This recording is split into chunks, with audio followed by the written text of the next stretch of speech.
Hi all, my name is Sarath. Today we are going to do a quick video on page object model. Um, Today's video will help us understand what page object model is and what are the advantages of using it. And also there is a quick end-to-end demonstration starting from scratch that will let us understand page object model at the simplest possible terms. So what is this page object model? So let's get started. So this definition that you see right here is from one of the websites that I found on the internet, and this is what they say. So what is POM? Not to be confused with the project object model for Maven. This is POM, page object model. This is for Selenium. Page object model is a design pattern to create object repository for web UI elements. Well, now what it means is that let's say you are designing a test case and your test case interacts with different sort of web elements on the web page. Now what you do is you take all of those web elements and keep it in a repository, or in the simplest terms you would keep them in a Java class. Now what are the web UI elements? The UI elements can be the interactions that you perform on the web page that would let you navigate from one page to the other, that would let you fill your data and pass it to the backend using the text boxes or buttons or drop down links and so on and so forth. So there can be any element that requires a mouse or a keyboard, and the user is performing a certain operation on that is a UI element. Now, now under this model, for each web page in the application there should be corresponding page class. Now what this means is that, let's just say um, your project has a bunch of web pages. So what you do is, for each of the web pages that you have, there is a class that is associated with it. Now what does this class contain? This class contains list of all the elements on a particular web page. This class will also find the web elements of the web page and also contains page methods which perform operations on those web elements. Now what this means is pretty straightforward. So whatever the elements that you have on a web page, and also the required actions that you might want to perform, are stored in one Java class. Now this implementation is called page object model, right? Now why do we need page object model? For two reasons.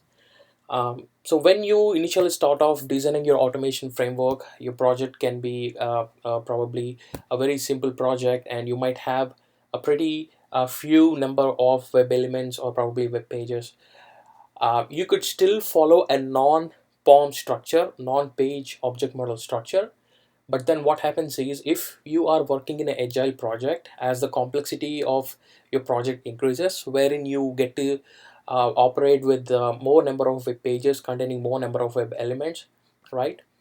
It will be a really tedious job, or I would say it will be a more of cumbersome job for handling the changes of each of these elements. So let's just say today there is a button by name, by ID, or by XPath that you have been able to identify and then run your regression testing. But then tomorrow something changes and then the identifier has changed. Now think of it this way: if the button identifier is implemented individually in each of your test cases, let's say you have 10 test cases, then you'd have to go and edit all the 10 test cases manually to be able to identify the new element, or I would say to be able to identify the way the element is now being referred, right? So that changes, implementing all of those changes is a little a hard thing to do. And then what if your elements change? What if the element itself change and you no longer need to use it, right? You have to go to each of those 10 individual class files or your test cases in Java and then comment out the code, or probably remove those lines of code which you're no longer using it.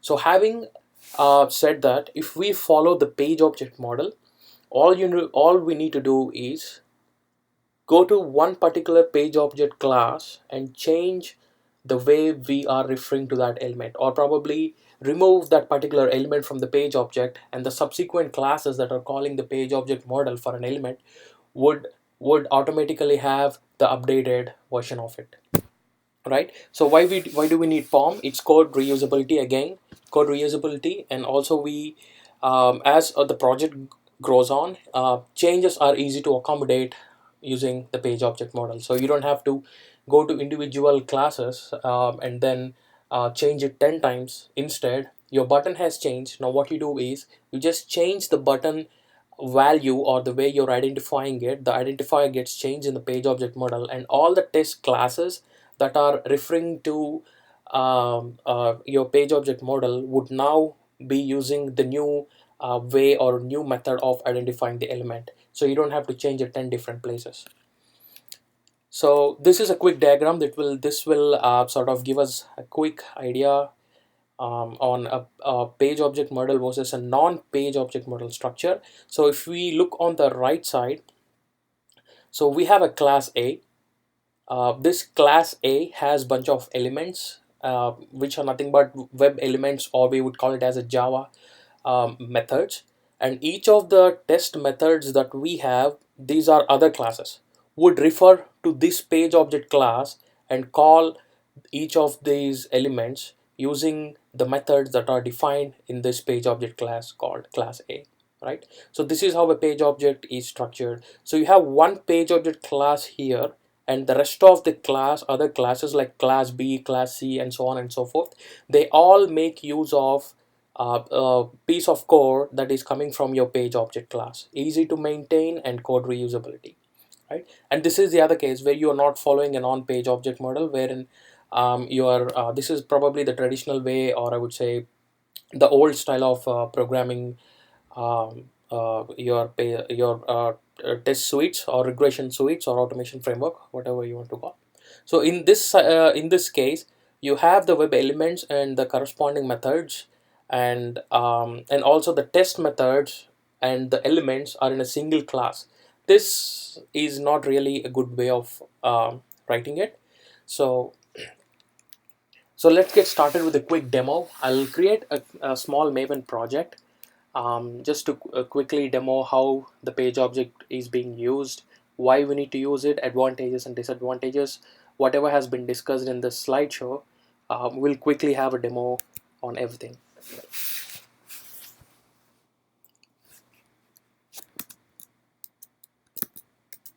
So I'm going to use the Eclipse IDE. I'm just waiting for the IDE to load up. Okay, so here's my Eclipse IDE. So if this is your very first time in launching the Eclipse IDE after you install the Eclipse IDE on the system, you probably might have to set your Java path and also install Maven plugin for Eclipse. So I'll go here and I'll say new. I'll create other. So Maven. So as you can see, you will not see this menu unless you install a Maven plugin for the Eclipse. So I'll create a Maven project, and I'll say next, and then next. So group ID can be anything. Let's say like com dot page object demo dot something like this, and then the artifact ID can be anything. So for example, I'm just doing page object demo. Finish. So I think we have our very first project. So here, this is the way the Maven project is being structured. So where you have a source main Java, and then you have source test Java. So all the code that is required is written in this package or in this folder, and the corresponding unit test or your functional tests, whatever you want to write, are written in this particular package here. So to get started, so I need Maven dependency. So I'm getting that from Maven dependency for testng. I'm getting it from Maven Central. So all you do is testng Maven dependency, and then there's already, I think, just pick the version, and now dependency.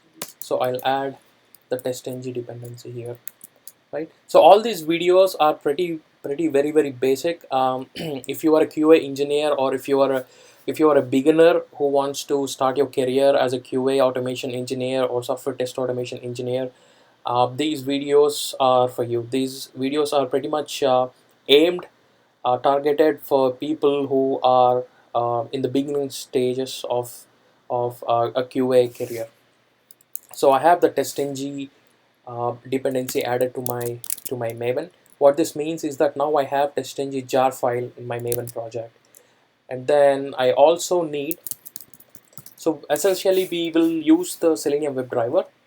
Um, so let's see what we have here. So Selenium for Java, WebDriver Selenium. We have Selenium server. We have all of that. So this is the most recent one. So I'll probably pick something like this.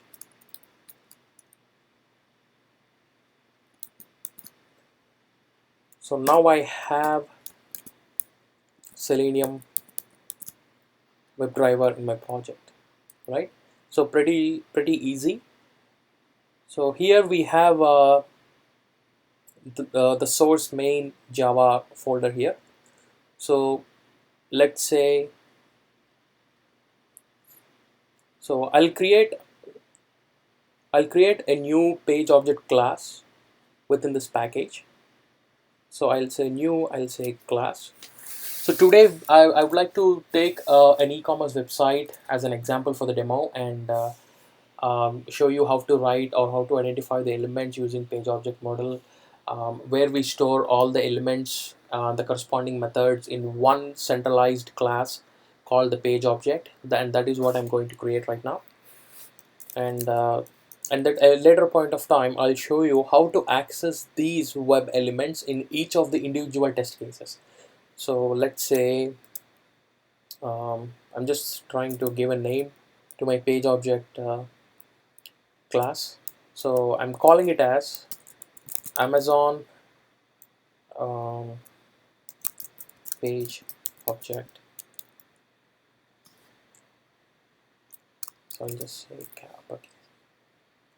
So I'll create a page object class here, and I'll also create my actual test case, or I would say the actual Java class that is using this page object model.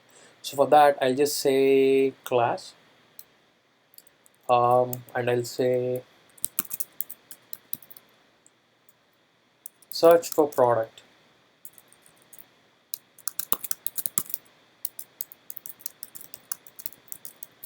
So search for product, what we are doing is that we are searching for a product on the Amazon web page, right?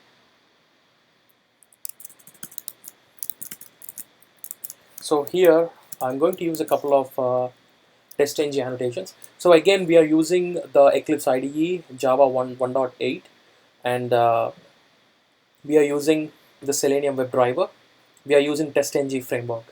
So let's say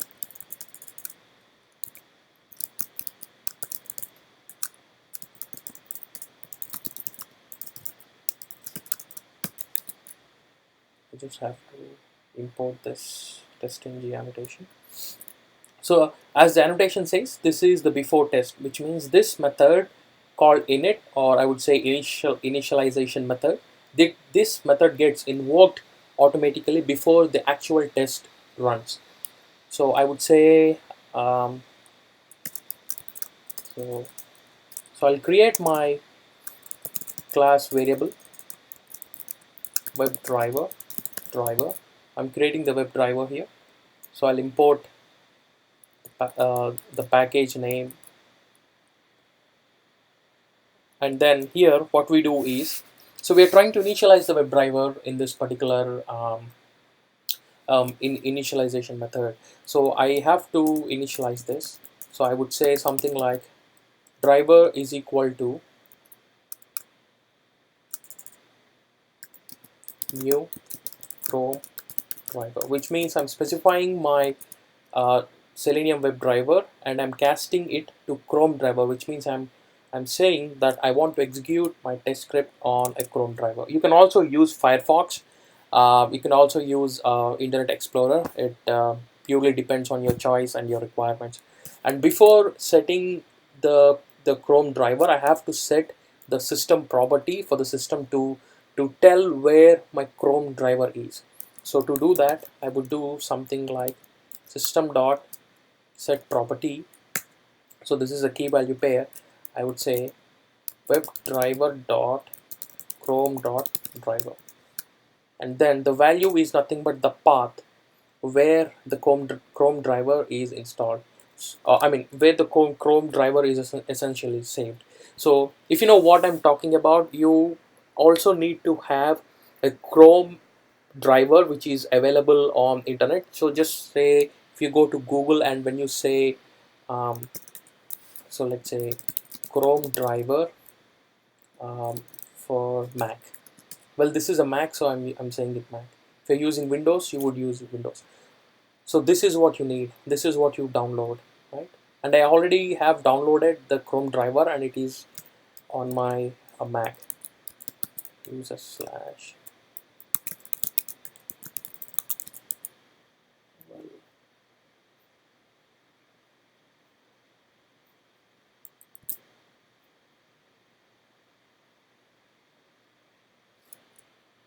So it's more easy.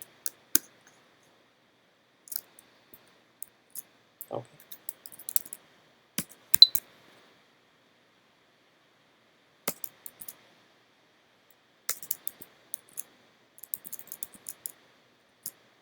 So that's it. Not more than that. Keep it very simple and straightforward. So this init method is serving its purpose. Now this is before test. Now what I wanted to do before my test is that I want to initialize my WebDriver. Now I also have after test. So after test. Now what is this after test doing? Nothing.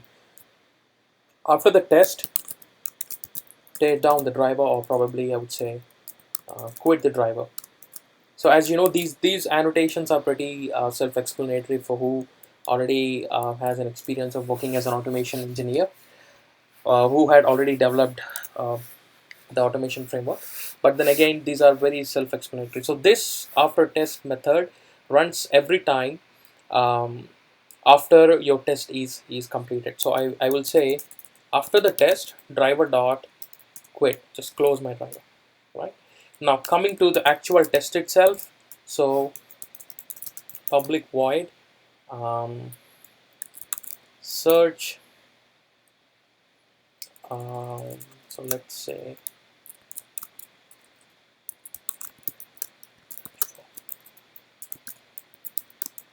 test. So a couple of things here. So I'm using test engine annotation. So a couple of things here. So what you need here, the name of the test is pretty self-explanatory. I'm saying search for a product. So I'm searching for a product on the Amazon market space. And then if we closely look at the last four characters of the method name, I'm saying test. And that is also starting with an uppercase T. This is a requirement for um, your Maven project. Um, I'm sorry, it's actually the class name. It's actually your class name. So whatever is the class name, right, it should end with test. Otherwise, when you invoke your Maven targets using the command line, or using your terminal if you're working on a Mac, these tests will not be executed otherwise, right? If you want this particular test case to be executed, then you have to explicitly specify the name that is ending with test at the end, or it will not be invoked automatically. So so here I'm saying, so driver dot, I'm saying driver dot get me the URL. What is the URL? https://www it's amazon.com, right? Now I'm saying get me this URL. Now if you look at the way this particular line has been returned, uh, uh, this is not really a good way of writing your code because you are hard coding all of your URLs. So I would highly recommend always just create a class by name constants or any class of your name and say declare all your constants here. So you could say something like static final string URL is equal to, so this is the URL, so, right, and get of constants.url. This is the right way of writing good programming practice, is that we never we never ever want to hard code any of the URLs or any of the parameters or be it anything. Nothing will be hard coded in your program. So driver dot, so get me this URL and manage dot timeouts dot, I'm saying timeouts dot page load timeout. um, so I'm saying 200 time unit dot seconds. So I'm telling my driver to get me this URL and wait for 200 seconds at the max, right? So let's get started.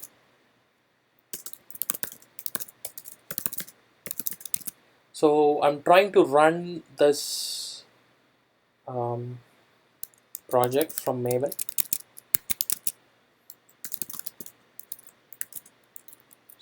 So we have pom.xml. So we have to execute the following command from the pom.xml. So this pom is not to be confused with the Selenium pom. This is your Maven pom, project object module. So wherever is the directory of your pom.xml, we have to get into that directory, and from that directory, this is what we do. So I'm saying that Maven clean, and then I'm saying test. So I'm invoking my Maven targets using this command. This is what it is. So this command is what we need. Also optionally, you can also tell the system what particular test case you want to run.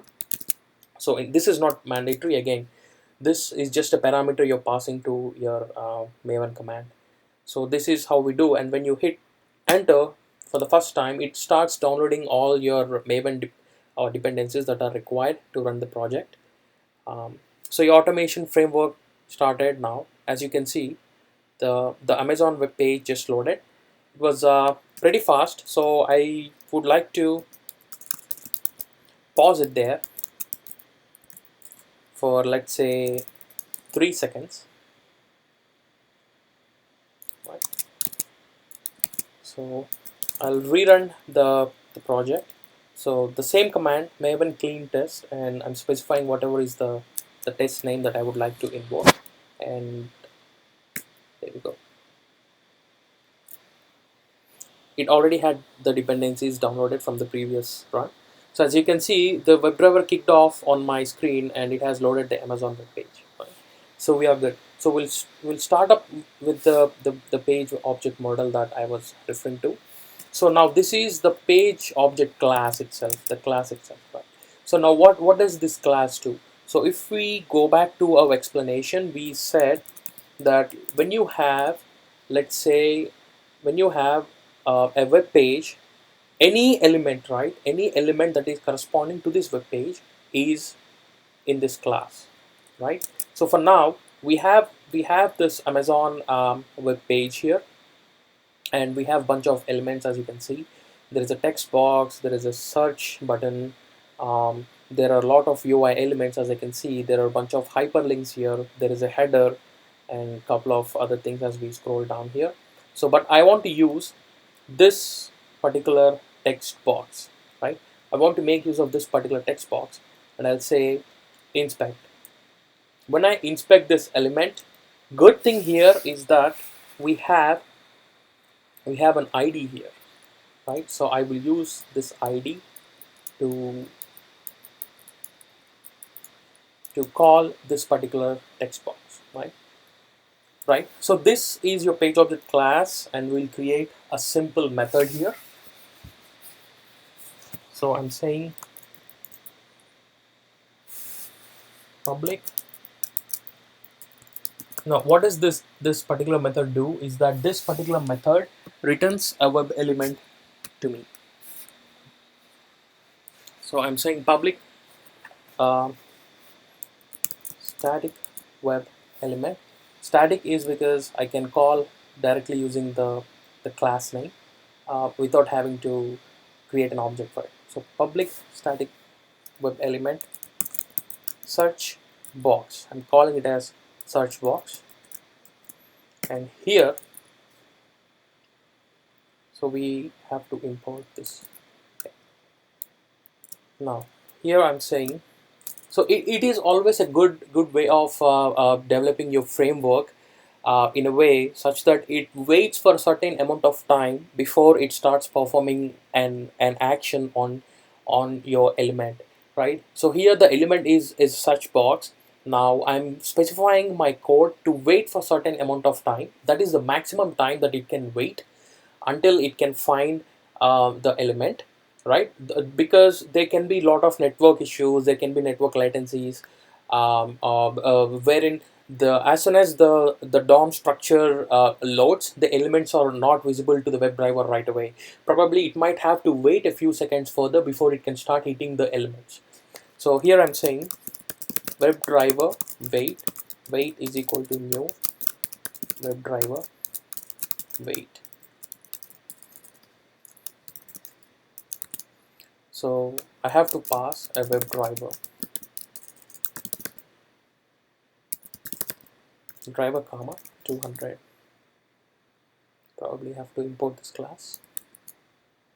Probably have to import this, right? So very easy. So I'm saying here WebDriver wait until 200 seconds using this driver. Whatever I'm passing here, the maximum it can wait is 200 seconds. Now, what is this particular method doing? Is that it is actually returning a web element, right? This web element is nothing but your search box, right? So search box is equal to wait dot until expected conditions dot element expected conditions dot element to be clickable. So we already have an ID by dot ID.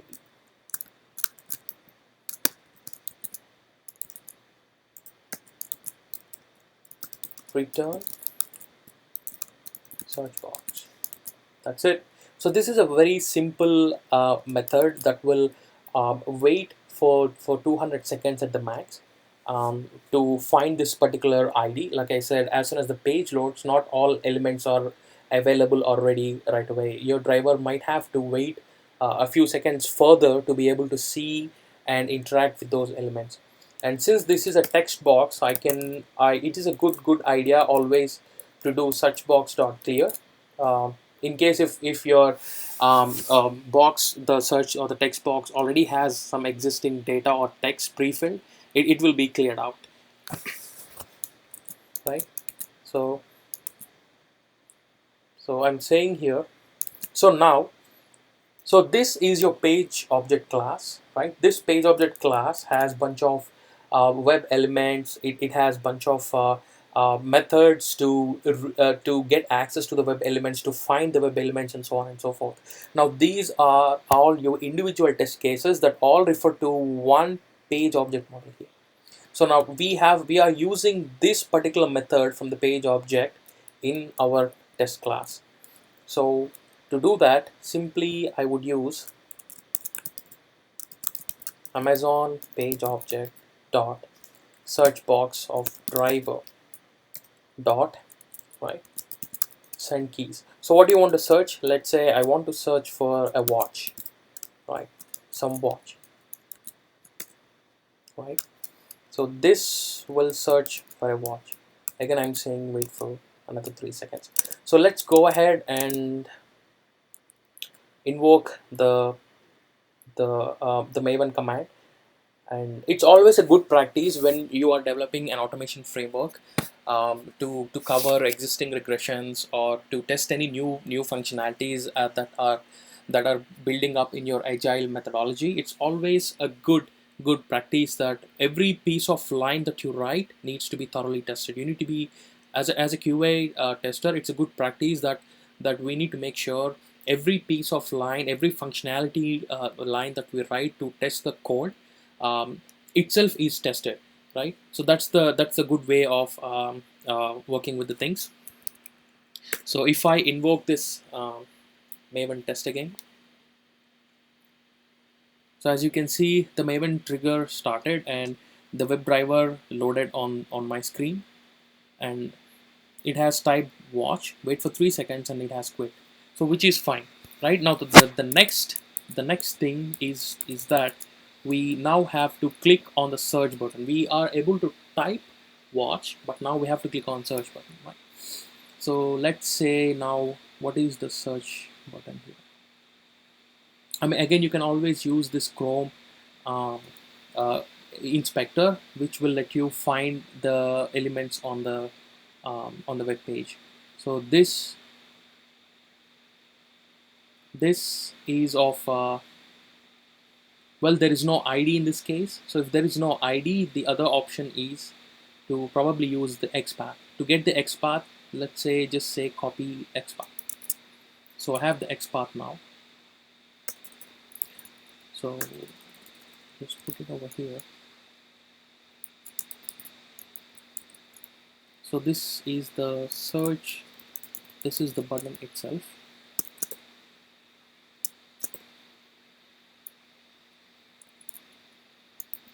So here I'm using XPath.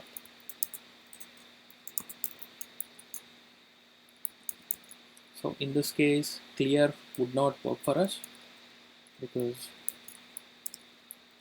it's not a text box. So now you wait for 3 seconds, and then I'm saying Amazon page object dot search button. I'm passing my driver and I'm saying click. After you click, let's say I would want my page to well, here's the trick. So after you click, you actually see that you're being redirected to a new web page. So whenever you're redirected to a new web page, you know that you have to use the following statement, right?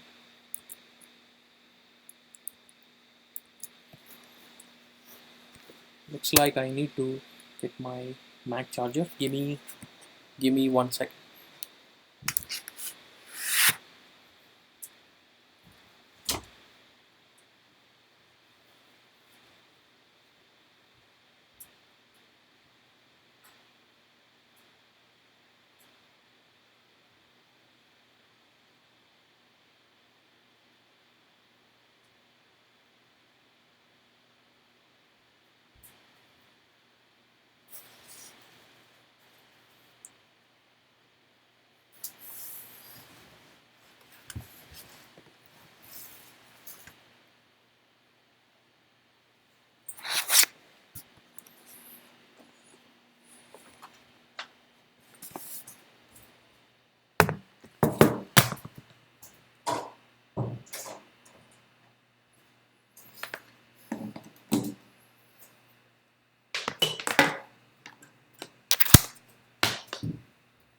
Okay, so here we are. So I'll go ahead and invoke the Maven build one more time, and this time the WebDriver should kick off, load the Amazon web page, search for watch, and also click on the search button.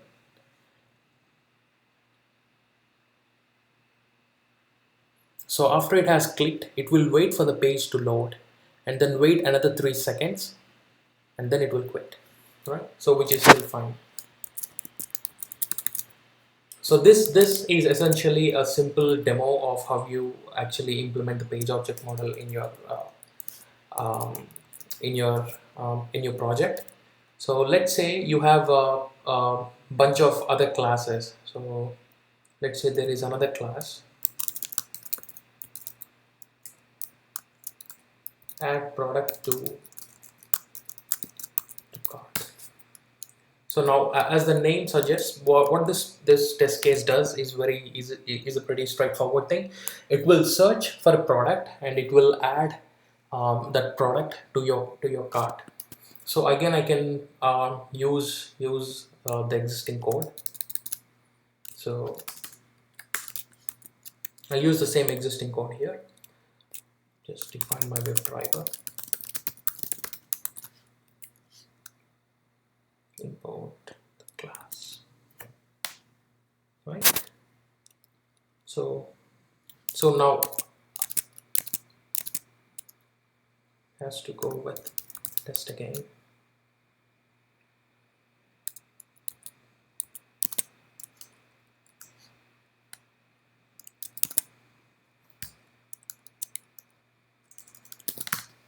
So I'm executing the same code again. It's in a different test class.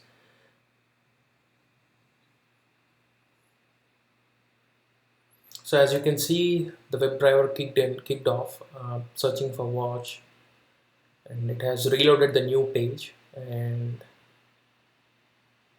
it has quit. So this is the expected behavior, right? So now let's go ahead and find the elements quickly. So here what we have is watch. So, and there's a bunch of results that I see when I search for watch. So I'll take the very first watch and see what the element it is reflecting on the console. So if I do inspect,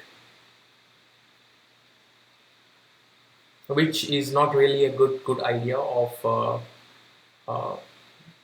identifying the web elements which are of type images, because there is a possibility that if you have a very poor network connectivity, this image load itself fails.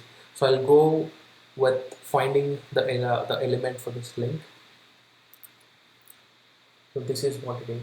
So if I closely look at this particular element, it looks like it doesn't have an ID again. You could probably use a CSS selector, but I would always use an XPath.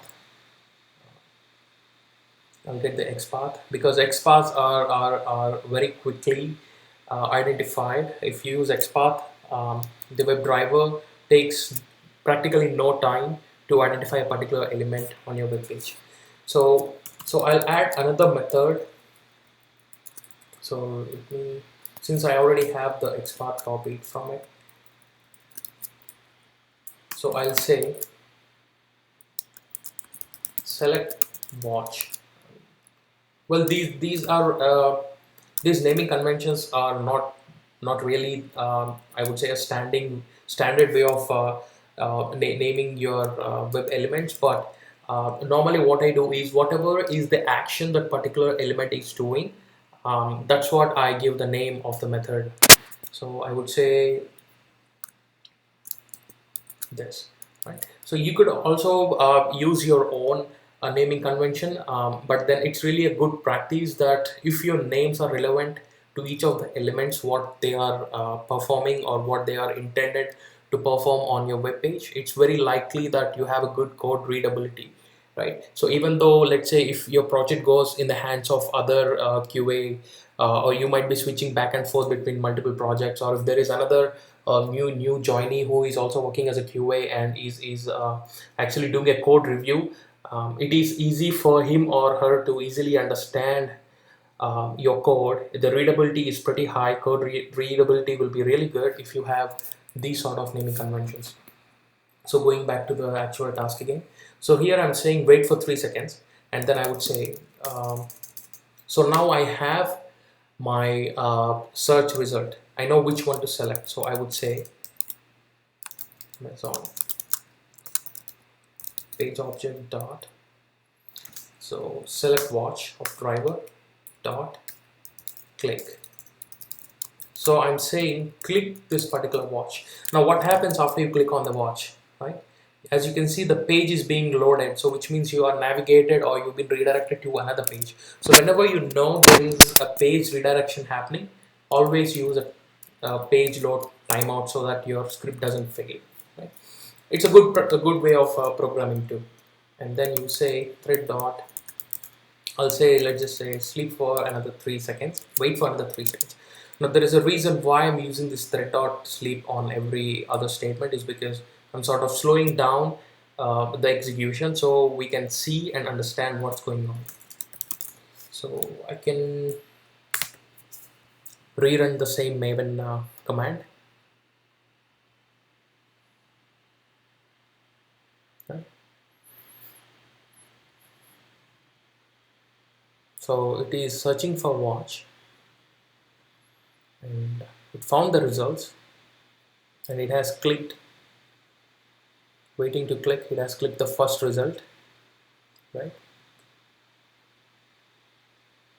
Right, so this is how we do it. So now think of it this way, right? Now let's say if this search box has changed, right, the identifier has changed, all we need to do is I come here and I change this particular ID.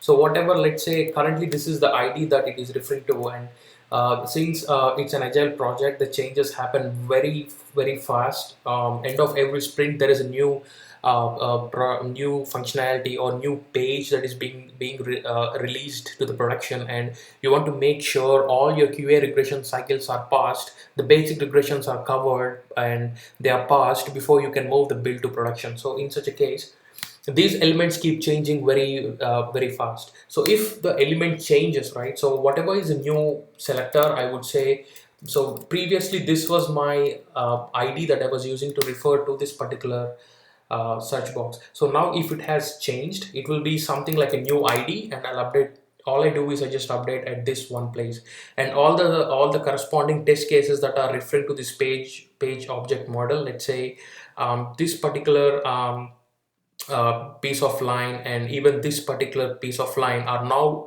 having the new updated code which is coming from the page object. So this is the whole point of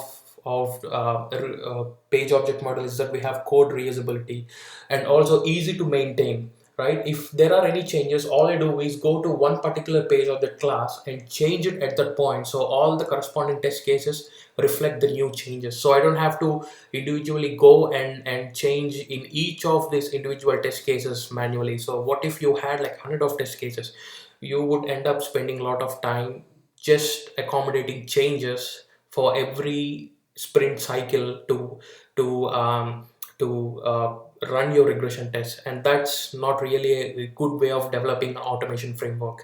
So your automation framework, when we say it's an automation framework, it should contain three things importantly. One is code reusability, the other one is easy to maintain, and code readability. So it should be easy to understand for another new QA starter, and you should be able to pick your code up in no time and start working on it. So here we have selected the watch, and uh, we also want to add this to the cart, right? So I'll try to get this element ID here. So I'll get the XPath, copy XPath, and I'll say, so let's say add, I'll say add to cart.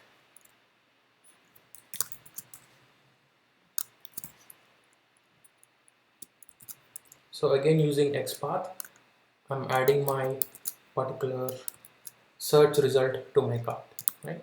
So I'll say Amazon page of object dot add to cart of driver dot.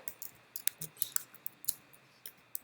Now what happens when you click on add? Oh, I think I already have added it to my cart. So I can go ahead quickly and maybe delete this. So let's say this is the actual add to cart button. Since I'm using page object model, it's pretty easy to accommodate all the changes. So add to cart, I'll go here, got the new, oh, there is an ID by the way, so I'll just use this ID and I'll just change it here. So changing it here is very easy because all the like I already explained, all the subsequent test cases will get updated. So let's go ahead and see if this is running.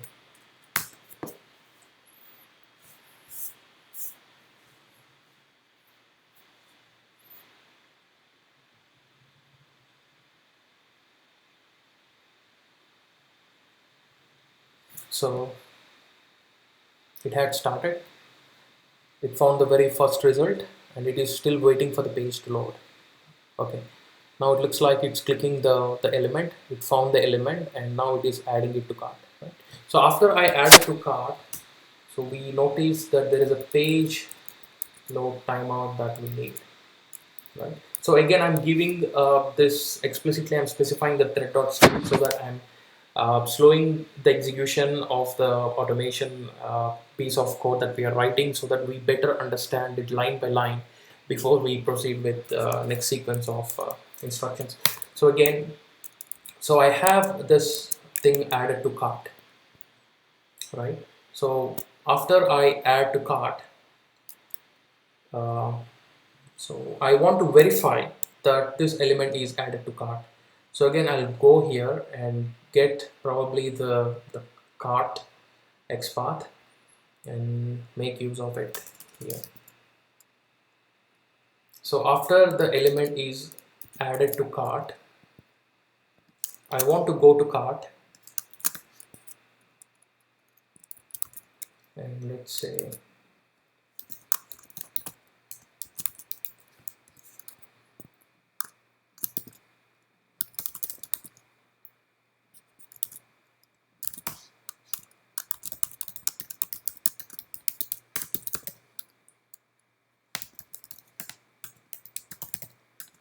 so what happens when I click on cart? Again, there is a page load timeout needed, and I'm pausing the sequence for 3 seconds so we understand it. Go ahead and trigger the maven command again. So it has loaded the Amazon web page, searching for watch.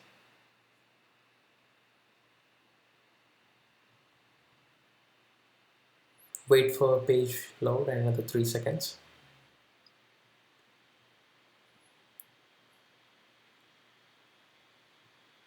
It has added to the cart and it has navigated to cart, right? So after I have added and after I have clicked on cart, uh, I can do any operation, any sort number of assertions, or I can do any number of actions on this particular web page itself. It all depends on your requirement.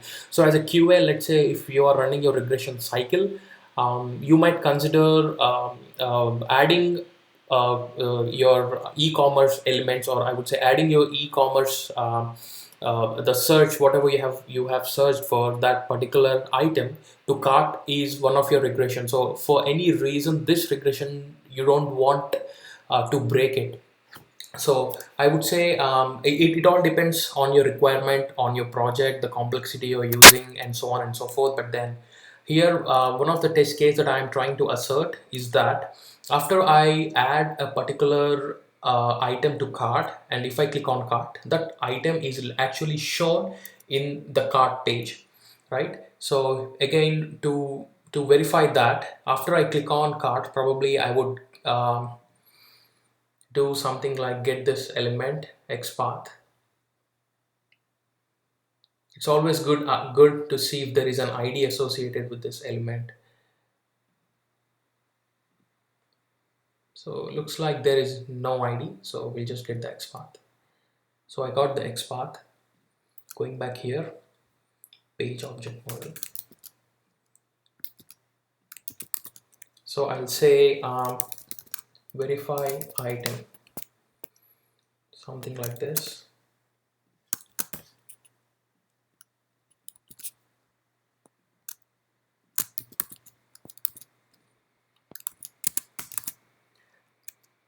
So this has taken us to cart, and from here I'll just declare a string item. So I'll say item is equal to Amazon page object dot verify item dot get text. I'm getting the text of that particular element, and I'll just try to print that. So let's go ahead and trigger the same A1 command one more time. Again, it's always a good practice when you're developing your QA framework from scratch. It's really a good idea that you verify and test each and individual line of your code to make sure that it is functioning as expected, because the actual code itself is dependent on your test cases, and if for some reason your test case has a flaw or a loophole, then it's it's likely that you would end up having a very big regression that was not covered during QA, and you would move the build to production and things might just fail. You don't want something happening like that. So if we go back here, this is the text that we got, right? So this is the text that we have printed for the item. So here I just put it in a try, and I'll say assert equals. So I'll say true, and then item dot contains. Now what this means is that assert that this is a string, item itself is a string. String has a method called contains. So whatever is the item title that we got on the cart page contains watch, right? And then I'll do a catch exception, and then I would say exception in define item in cart, something like this, and let's just print the exception here. I think we are good. Let's go ahead and run it one more time. So the whole point that you keep this particular statement in assert is that if the assertion fails, your test case also fails, right?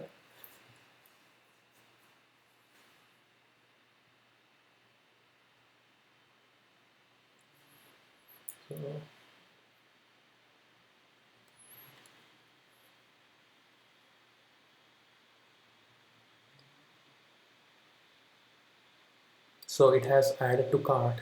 It is going to cart.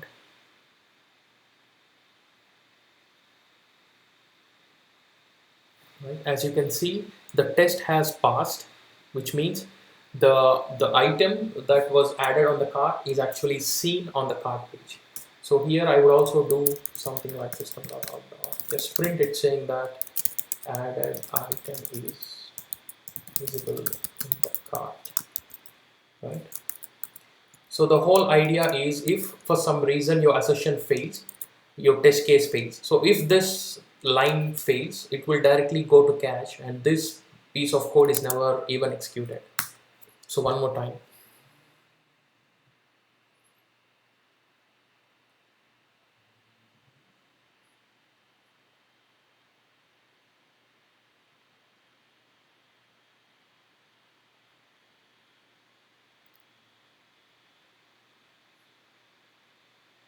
So this is how we implement the page object model. We are almost done, pretty much waiting for this code to get executed. And it is also verifying that, right? If you can see, this is the message that we just showed on the screen. Added item is available in the cart. Right? So this is the whole scenario, and this is an end-to-end demo of page object model as to how you implement it. And to keep it straightforward, it helps in code reusability and easy to maintain. If for some reason the search box is changed, the way the element is changed, I don't have to update in this test case, or I don't have to update in this test case either. So all I do is I just update at this one particular page object class, and the corresponding test cases, whatever use the page object, will have the new changes already accommodated. So this is how we implement the page object model. And this is a good practice of designing your automation framework, is that all the individual test cases are based on your one page object class file, right? So you can have like n number of test cases depending on your project complexity and the requirements. All the to be sure all the regressions are covered for any build to be QA verified or QA qualified to go to production. So this is a quick demo again. So any questions, if there is anything that you probably didn't understand, do let me know. And once again, um, thanks for watching.